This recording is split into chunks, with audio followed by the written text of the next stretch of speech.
Every team, every topic, everywhere. This is Believe.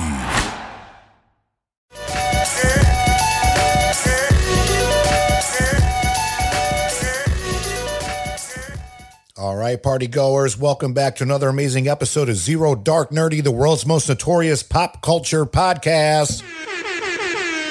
This is your boy Brian, aka El Nino, and before we get into our very special episode today, I want to give some big shout outs out there to our amazing sponsors. First and foremost, Red Cinemas here in Greensboro, North Carolina. Be sure to check out their website, redcinemas, all one word.com, for all your latest movie showings. And of course, betonline.ag, and of course, the Believe Podcast Network. Our partners at BetOnline continue to be the number one source for all your betting needs and sports info.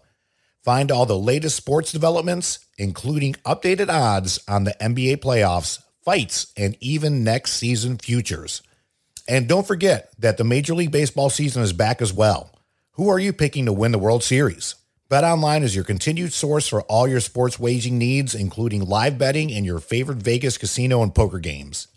It's super easy to get started, so head over to the website today or use your mobile device to join and use our promo code BELIEVE, that's BLEAV, to receive your 50% welcome bonus on your first deposit. BetOnline, where the game starts. So without any further ado, ladies and gentlemen, we want to welcome this incredible specimen onto the show. You may know him as Juice from Sons of Anarchy, Shades from Luke Cage, and promoting his new movie, Escape the Field. Big ups to the one, the only, Theo Rossi. Theo, thank you so much for joining us today. The new movie coming out, Escape the Field, coming out on May 6th, so just about a week away. First and foremost, what was it that attracted you to the script, and in particular, the role of Tyler? Yeah, Escape the Field's a unique one for me. There was a lot of connective tissue. The director's a really good friend of mine. Okay. We had done this crazy movie in Bulgaria many years ago called Ghosts of War, which was just a wild experience. They should do like a Heart of Darkness on that movie. And we'd been really close since. And then the pandemic hit, like everybody on the planet. And I wasn't sure what was ever going to happen with Hollywood again, to be completely honest. And I was sitting here in Texas and I was like, what are we going to do? Are we ever going back to work? How are we going to do this? How do we do this with being concerned with other people and all this? And then Emerson had called me and he was like, hey, we're going to do this movie in Hamilton, Ontario, just in a cornfield. It was only a couple of months into kind of the world changing event that we had. And it was almost like we were going to go on this journey together, like, see if we can do this. Can we do this? Like, is this going to work in just one location, doing zones, testing 5 days a week? So it was almost like a movie within a movie. And it was the first thing back. I think we were one of the first films back in the world. And so that was one of the major intrigues for me. And then also I'd never shot a film in just one location. Right. And I'm just I'm like an 80s crazy person. So I love film. I always think of Children of Corn and stuff like, and stuff like that. But I love so anytime you say the word corn, even if it's corn on the cob, I'm like, Children of Corn. And so so I just like the aspects of it. And then my wife took me to my first escape room before this. So I learned kind of what that meant. So there was a lot of aspects, but mainly it was friends. Shane's a friend of mine. And it was, let's get this going and let's see what we can do. And then again, when you're in one location, it's all about the acting, which is, that's what I'm there for. Yeah. Yeah. Speaking of which, I checked it out this weekend. It's got some chill bumps in there. I will definitely say that for sure. You're trying to figure out what's going on. The performances I thought were great. And I too, always intrigued on that. I don't want to say one shot, but that one location where it is going to be the acting that really takes over. Very similar to like The Hateful Eight with Tarantino, where it takes place, in primarily that building. And, so with that being said, obviously the main location is out in this field. What was it like, being able to record? Like, was the weather cooperating with you guys? Like, how was that like?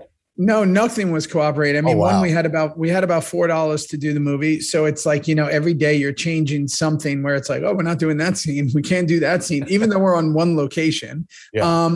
So, you're battling against budget. And then you're battling against kind of like the elements. It was, it was freezing. It was, even though we were on this giant cornfield, there was a lot of stuff that we just physically couldn't do because of, we're never going to get the CGI for this, and we're never going to get that, and we're never going to be able to record that.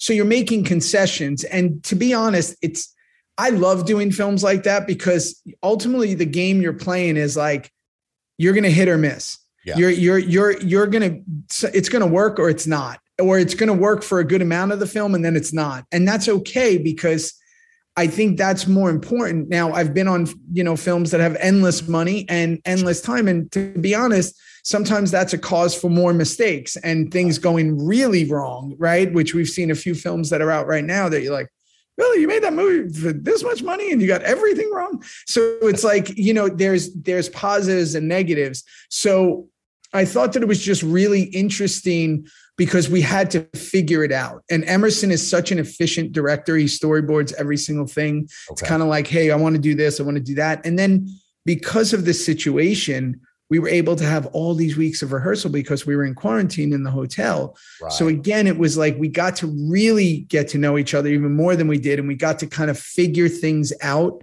before we went out there. So it was it's just like a lot of things that I do. It was just sometimes luck and timing is more important than any other aspect you're trying to get.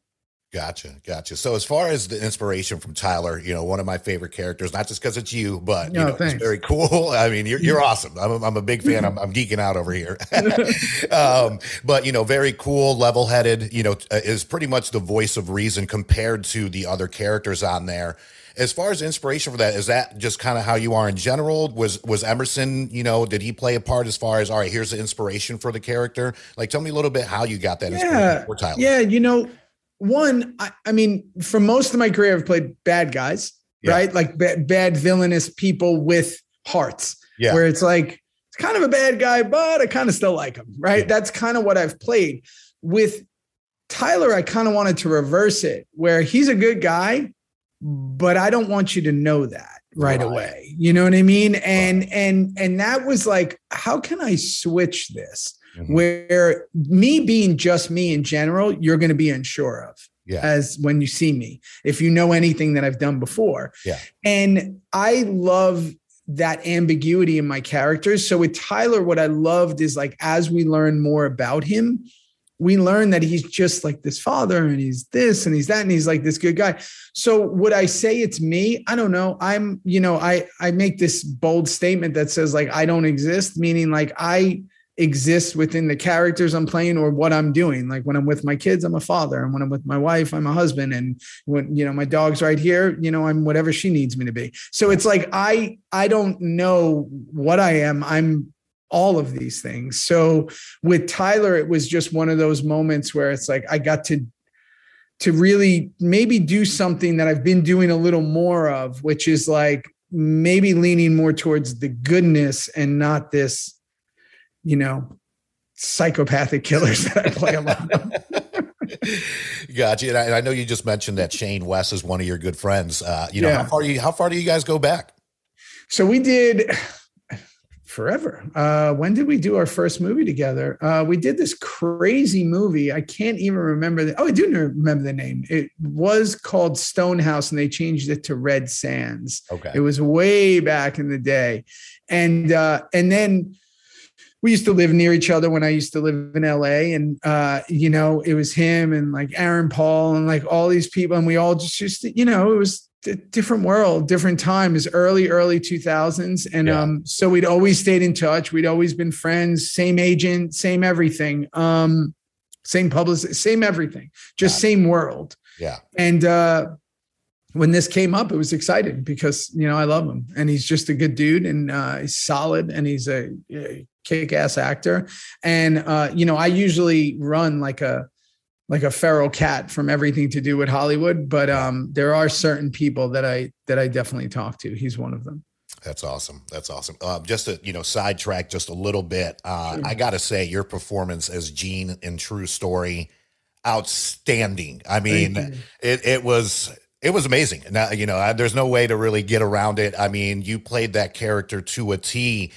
Do you have just any kind of crazy stories as far as, maybe a obsessed fans that may have gone a little bit too far? Obviously not naming names out there, but where was your inspiration drawn from, Gene? Because I think you just touched on the heart of a lot of people, and it's not that it was a crazy fan, but definitely a little bit over the top compared to the norm.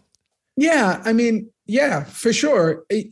See, here's the thing. And I don't think it's a bad quality. The problem is that what I've seen in my own life is that when you love something so much, your excitement almost overwhelms reason.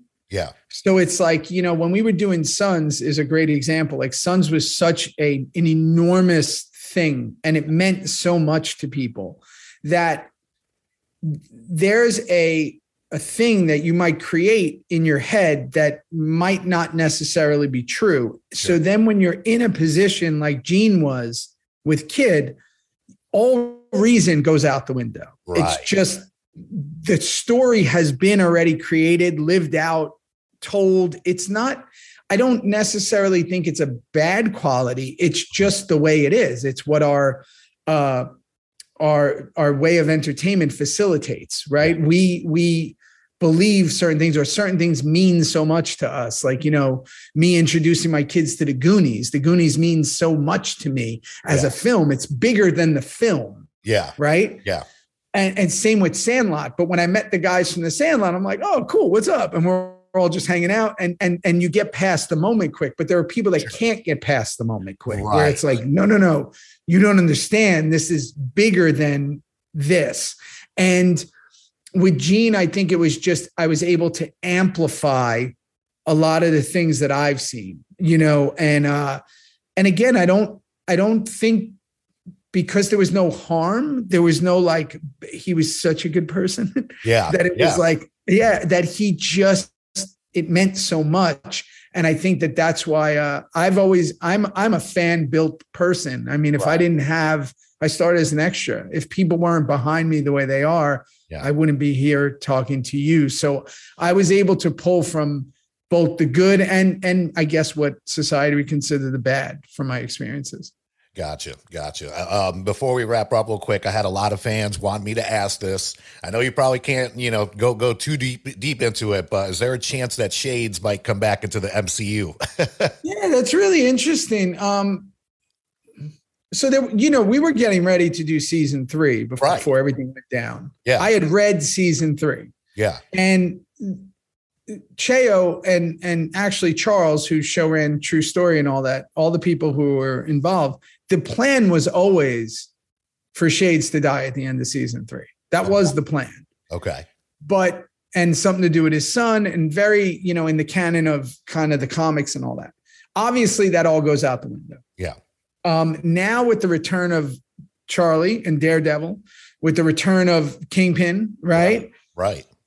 I think that if someone would have asked me 3 months ago, I would have said, you're nuts, because our shows are so different, right? They're so violent. They're like The Wire and The Sopranos compared to like, This Is Us. Yeah. You know what I mean? Like, we're not even in the same world. Right. But now with Moon Knight, now with really kind of the way things are starting to get with the TV, with the streaming stuff, where it's getting more, maybe with DC, is doing more of like where it's more street, which is what we were doing.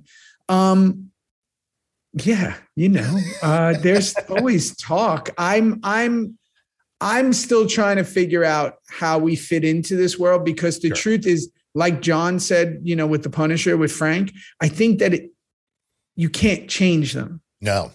And I hope Shades is a violent character. He's, manipulative. He's, while he's still got morals and all that, he's also, at the end of the day, massacring people on a mass level at times. Right. So I think that unless you're going to keep that, I don't see how they work in the world. But we'll see. Everything's changing every day. Fingers crossed, man. I know you got to wrap up here. It's a press day for you, Theo. I really appreciate your time. Be sure to check out the movie Escape the Field, coming out May 6th. I'll be sure to send your publicist some Zero Dark Nerdy stuff. Thank you so much, man. This truly is an honor. Rewind. Be kind, rewind, everyone. Thank you, brother. I appreciate you. You got it. All right, ladies and gentlemen, again, thank you so much for Theo Rossi for joining us today. Big shout outs to our sponsors over at Zipster, responsible for our incredible looking website. Again, the website is www.popculturepodcast.com. Be sure to hit up Zipster for all your website and SEO needs. Their website is zipster.com, ZIBSTER. As always, Red Cinemas, be on the lookout for movie premiere parties coming your way very soon for everybody here and around the Greensboro, North Carolina area. As always, the Believe Podcast Network and, of course, betonline.ag. Don't forget to check out our sports division. That is The Water Cooler, WC Sports Pod on social media. Check out The Water Cooler on all your podcasting formats. And, of course, be sure to look out for more amazing episodes coming your way. We apologize for the delay. Had to take 2 weeks off because we're in the middle of a move. But it's season 5, year 4 of Zero Dark Nerdy. And we want to thank all of our fans, family, friends here in the U.S., and of course, most importantly, all over the world. We could not be here and enjoy doing this as much as we do without each and every one of you involved. Thank you so much for all the love and support out there.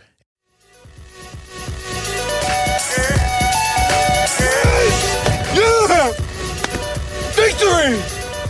And anger management? Fuck anger management.